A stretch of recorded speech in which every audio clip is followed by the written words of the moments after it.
Oke, selamat pagi, selamat siang, selamat sore, selamat malam, kapanpun kalian menonton podcast ini.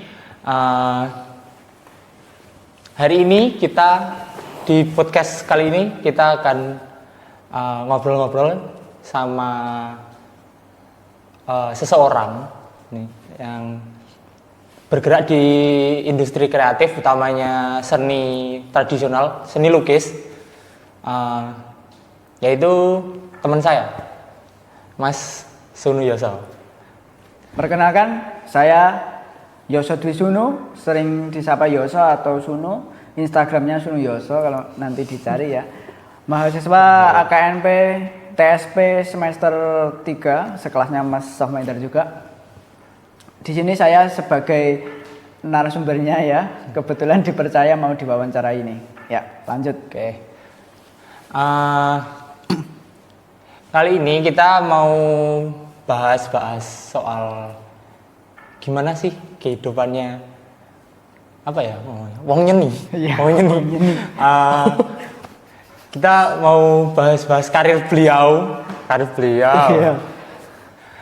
Karir Mas Sunu ini dari mulai kenapa dia bisa terjun di industri ini, terus habis itu sejak kapan dia ada di industri ini, terus habis itu ya kayak suka duka dan lain-lain lah. Yeah. Kita mulai diawali dulu dari gini Mas, tertarik sama gimana ya, lukis itu dari sejak kapan Mas? Oh ya, saya juga sering dapat pertanyaan seperti ini. Jadi kalau misalkan pertanyaan tentang ketertarikan saya terhadap seni lukis itu sejak sebelum TK. Saya masih ya kalau 3 tahun ke bawah kan saya tidak ingat. Jadi 4 tahun lah saya tertarik di lukis itu. Mulanya ya gambar-gambar iseng aja di kertas, terus objeknya ya yang di sekitar, utamanya hewan. Saya dulu sering gambar hewan seperti itu. Terus lanjut, ternyata sampai saat ini saya masih senang dan semakin banyak saya explore ternyata lebih asik lagi. Kalau apa ya bilangnya, pemicu awal Mas Sunu tertarik di lukis itu siapa Mas? Ada nggak? Oh nah, kalau lukis itu sebenarnya bukan dari kalangan pelukis juga, keluarga saya. Cuma karena kakek saya dalang, terus dia juga beliau juga sering bikin wayangnya. Kemudian ibu yang dari kakek tersebut itu yang ngajarin saya gambar. Misalkan ini kambing itu kakinya kayak gini loh, terus misalkan kucing duduk itu posenya seperti ini loh. Itu yang ngajarin pertama ibu saya, terus ya saya kembangkan sendiri gitu. Berarti Mas Sunu ini istilahnya gimana ya, gambar itu kayak apa ya bilangnya, yang latih motorik sama kayak gitu-gitu berarti? Oh iya, jadi misalkan apa ya namanya, aku sedang pengen gambar. Misal gini, anak kecil lain itu mengenal dunia, bisa dibilang gitu ya, mengenal dunia kayak misal mengenal hewan, mengenal apapun itu dari misal kayak buku bergambar kayak gitu-gitu. Tapi Mas Sunu mengenalnya itu dari gambar. Gitu, bisa dibilang. Iya. Jadi misalkan ada hewan yang menarik, misalkan kan di sekitar rumah ya pastinya yang ada ya ayam, kambing, terus kambing digambar. Terus ada sapi, habis lihat sapi digambar. Seperti itu. Jadi kayak semakin tertarik dengan lingkungan-lingkungan, terus digambar, ada pohon unik digambar, ada bunga digambar, seperti itu. Kayak asik aja gitu menurut saya dulu. Oke, kita lanjut ya Mas, ke gimana ya bilangnya, perkembangan karir nih. Di tahap karirnya Mas Sunu sekarang, Mas Sunu kan udah mulai, gini dulu deh, awal mula berkarir di industri seni atau lukis itu mulainya kapan Mas? Kalau sukanya lukis kan udah mulai dari kecil nih, dari kelas umur 4 atau berapa tadi ya? Kalau mulai gimana bilangnya terjun di industri ini? Oh iya, kalau kita ngomongin industri itu tentunya kan yang ada apa namanya ya? Mendapatkan profit lah. Iya, kita mengeluarkan modal terus mendapat profit, mulai tertata itu ya sebenarnya belum tertata. Itu mulai SMK. Kalau SMP itu saya cuma sering ikut lomba, terus kemudian pesanan-pesanan dari guru atau dari teman-teman dari apa namanya ya, orang sekitar itu yang hanya sekedar penghargaan. Jadi mereka itu wujud dari apresiasi terhadap apa namanya ya, karya saya atau apresiasi terhadap hobi saya, dia itu dengan mereka itu dengan memesan sesuatu ke saya. Tapi itu bukan berarti untuk memenuhi kebutuhannya. Nah, kalau mulai SMK itu udah mulai ada yang membutuhkan jasa saya. Jadi benar-benar dimanfaatkan, bukan lagi karena sekedar menghargai gitu. Mulai SMK itu. Jadi udah mulai ada pesanan misalkan membuat souvenir, trofi untuk acara event ini, lomba ini ada beberapa, terus kemudian saya kerjakan. Terus ada lagi apa namanya lukisan untuk pelengkap di suatu perumahan mungkin seperti itu. Saya udah sering itu sejak SMK. Berarti awal masuk industri seni itu mulai dari SMP, tapi seriusnya SMK. Oke. Berarti kalau perbedaan kerjaan atau workflow di zaman dulu SMK sama sekarang itu kayak berarti dulu itu cuman nerima wayang aja gitu Mas. Iya, soalnya tertarik kayak Mas kan. Ya saya tahu dari karyanya Mas Unu. Mas Unu tertariknya di wayang, terutamanya wayang beber. Terus habis itu kalau sekarang udah mulai ngerjain apa aja penting yang berkaitan dengan lukis ya. Juga karena faktor kurang pede juga. Sekarang kan udah pokoknya gas. Oke. Lanjut. Jika melihat apa ya perkembangan karir Mas Unu dari dulu sampai sekarang, apa yang membuat Mas Unu itu bangga dalam karir Mas Unu? Oh iya, pertama kan saya di bidang seni tradisi, seni tradisional itu selain dari kebanggaan saya sendiri bisa melestarikan budaya yang ada, maksudnya kan sekarang ya gimana ya, kalau orang yang suka dengan wayang, yang senang, yang mau mengeksplor dan lain-lain itu kan juga jarang. Terus itu juga membuat saya bangga karena saya ini salah satunya yang masih melestarikan. Kedua, didukung juga dengan orang-orang sekitar.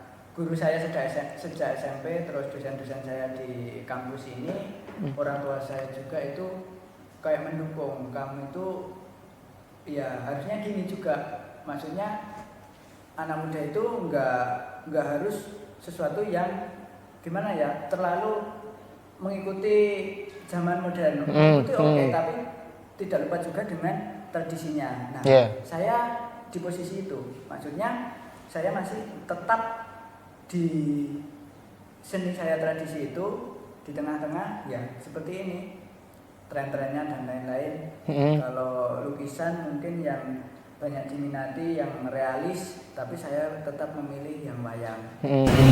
Selain saya hobi itu ya juga karena saya adanya untuk terus melestarikannya.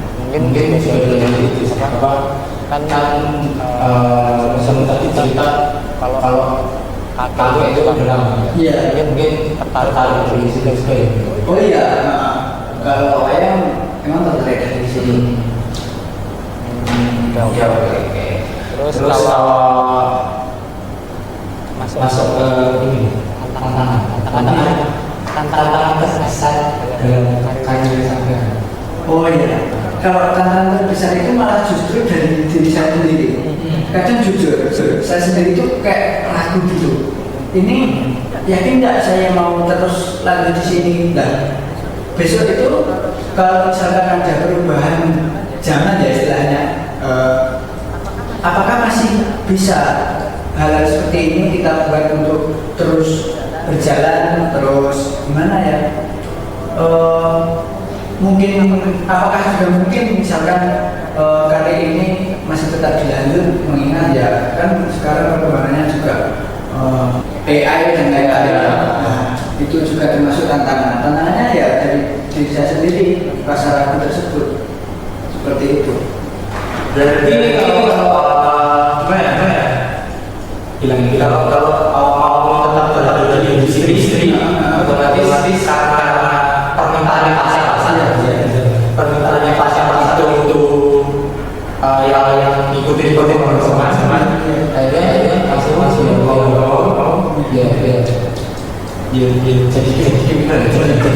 jadi sampai terus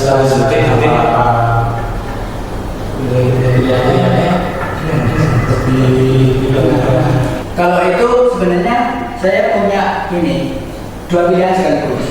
Jadi yang pertama itu mempertahankan stres tapi tertinggal dengan permintaan pasar, atau kita menuruti permintaan pasar tapi kita dengan stres. Nah, itu sebenarnya dua-duanya itu bisa kita ambil tengah-tengahnya. Kita tetap mempertahankan stres, kita juga dapat dari permintaan pasar, tapi itu juga sangat sulit. Nah, sekarang kita kembali lagi saja, kita berkarya itu untuk apa dulu? Kalau kita untuk kebutuhan seni, ya kan ada kalanya kita membutuhkan ini namanya untuk kebutuhan seni itu tidak perlu memikirkan pasar. Ya udah kita berkarya sesuai style. Tapi sesuai keinginan kita. Tapi kalau urusannya udah sama klien, ya mau nggak mau kan kita harus menuruti klien. Klien mau apa ya kita kita turuti. Yang penting kalau di tradisi itu tidak keluar dari pakem. Maksudnya tidak keluar dari pakem itu ya kalau misalkan wayang itu seperti ini ya harus seperti ini. Kalau misalkan dimodif pun itu tidak terlalu jauh dari masalah pakemnya seperti itu. Oke, berarti ya itu sebabnya maksudmu tadi itu ya apa bisa dibilang mulai belajar buat gambar atau melukis di luar style mulai dari tadi mural dan kayak gitu ya. Oke, lanjut nih Mas, ke cara sampean apa ya bilangnya? Cara sampean untuk mengukur perkembangan karir nih Mas. Mengukur perkembangan karir? Iya, dari mulai dulu kan sampai sekarang pasti karir sampean berkembang nih. Oh iya. Nah, cara Anda atau sampean mengukur perkembangan karirnya itu lewat mana Mas? Lewat apa? Oh iya. Sebelum ke karir tentunya kan kita mengukur kemampuannya dulu. Iya. Jadi saya itu merasa kemampuan saya meningkat itu seperti apa, seperti itu dulu. Nah, kalau itu gampang. Kalau masalah perkembangan skill itu kan sebelum ke perkembangan karir ya. Perkembangan skill itu gampang. Misalkan kita punya karya di tahun 2015. Nah, karya jadi 2015 kita merasa karya itu layak dan sangat bagus. Kemudian kita melihat di tahun 2025 atau 2026 besok. Nah, itu karya itu semakin jelek atau masih tetap. Kalau karya itu semakin jelek, berarti kita setelah berkembang. Kalau karya itu sama saja, berarti kita masih stuck atau masih perlu peningkatan skill. Nah, berurusan dengan karir, ini tolak ukurnya. Kalau dulu itu saya membeli barang-barang atau alat dari lukis atau dari karya, dari kebutuhan-kebutuhan itu masih dari luar, maksudnya entah itu minta orang tua atau dan lain-lain, atau hasil saya menabung. Nah, kalau sekarang itu membeli barangnya itu dari karyanya itu sendiri. Misalkan saya ada order lukisan, yang order DP, terus DP-nya itu saya buat beli alat. Jadi tidak ada pemotongan dari yang lain-lain. Terus dengan demikian akhirnya hasil yang saya peroleh dari karya itu bersih. Bersihnya berapa? Atau maksudnya cuma terpotong di alatnya itu kan sudah tentu seperti itu. Nah, perkembangannya juga seperti itu. Maksudnya kalau dulu itu saya mengeluarkan uang untuk berkarya, sekarang karya itu sendiri yang mengeluarkan uang untuk berkarya lagi gitu. Oke. Berarti kalau bicara ke perkembangan skill itu bisa dilihat dari karya ya Mas? Iya. Misal karya tahun segini kayak gini, karya tahun-tahun yang udah baru kayak gini. Itu kalau bagus berarti skillnya sampai udah terlihat berkembang. Kalau dari karir berarti tadi ya dulu masih ngumpulin gimana ya bilangnya, harus mengeluarkan uang untuk berkarya. Sekarang udah mulai dari karya itu yang membiayai karya lain. Benar. Nah, seperti itu.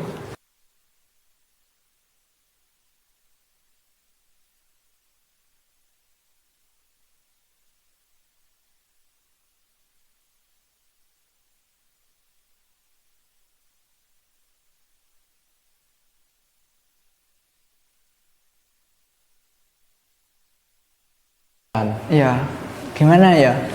Soalnya kalau misalkan kita itu berkarya sebagus apapun, sepuas apapun kita, kalau tidak ada dukungan, itu ya kayak ada yang kurang. Entah dukungan itu pas kita memulai ataupun pas kita berhasil, apresiasi itu tentunya sangat penting. Nah, untuk saat ini saya bersyukur karena keluarga itu masih support.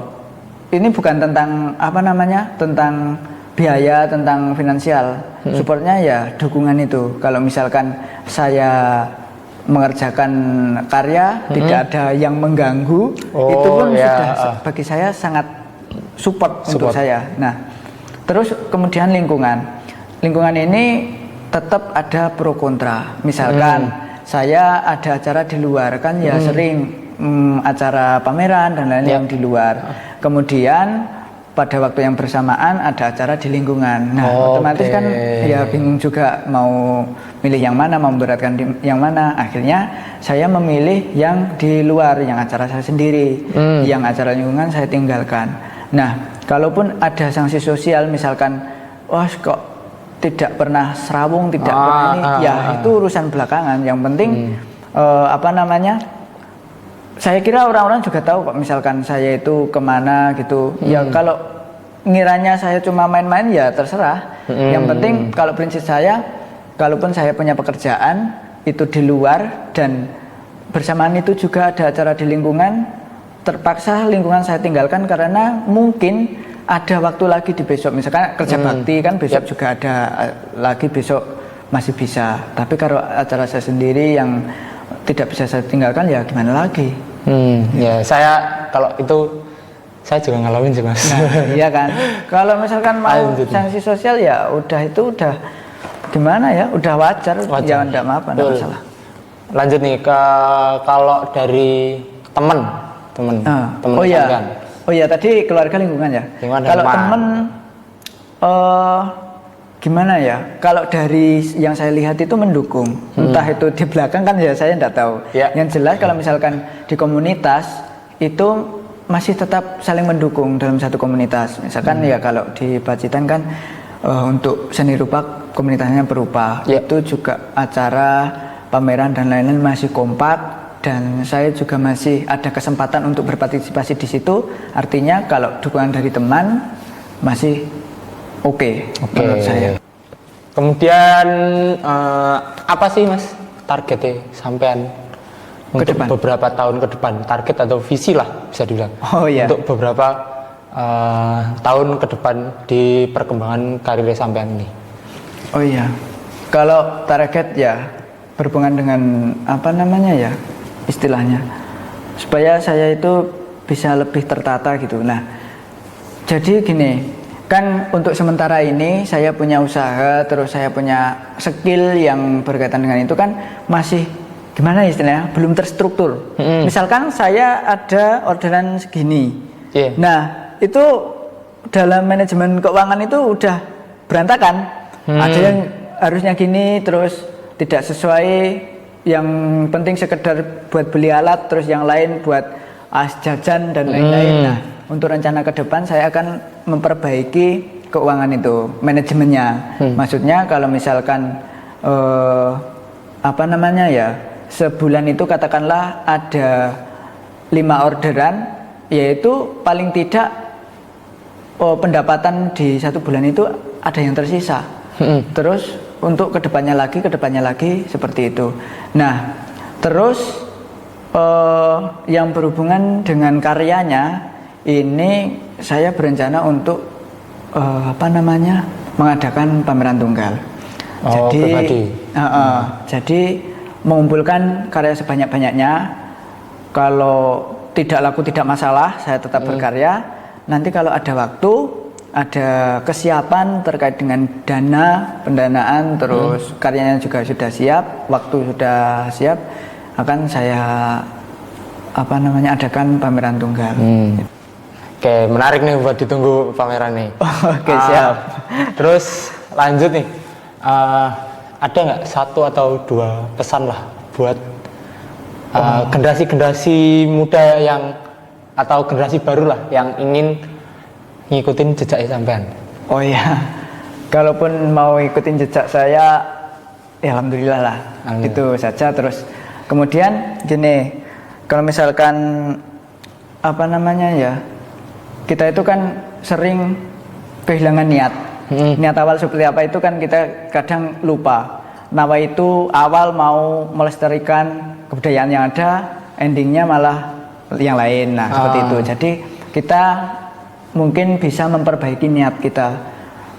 Kita awali dengan niat kita apa? Misalkan kita mau niat menjadi seniman, ya udah, apapun kendalanya kita terabas. Kalau misalkan ada kan ya namanya karya itu ada yang laku, ada yang tidak. Kalau misalkan tidak laku, ya kita juga tetap harus berkarya. Jadi satu kata itu konsisten. Konsisten ya. Itu yang pertama. Nah, yang kedua mungkin kalau mau terus berkarya, terus produktif, tapi di sisi lain kita juga masih ada kewajiban sekolah, mungkin ada yang kuliah juga. Itu yang terpenting adalah manajemen waktu. Jujur saya sendiri masih kurang dalam manajemen waktu, maka dari itu kita harus lebih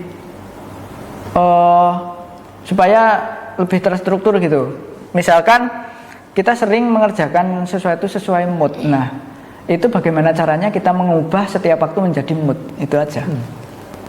Jangan kita yang menunggu mood, tapi mood itu harus kita tumbuhkan. Berarti tadi ya 3 ya, berarti konsisten, terus manajemen waktu, sama cara kita mengatur mood ya. Iya. Mood itu jangan ditunggu. Kalau ditunggu pas kita bad mood ya bad mood terus.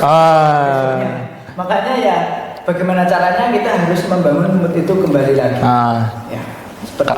Kalau menurut saya sih mood penting sih Mas buat berkarya. Apalagi kalau kita berkaryanya berkaitan dengan seni, dengan imajinasi yang ini, betul. Terus berjalan kan mood sangat diperlukan di situ. Iya, betul.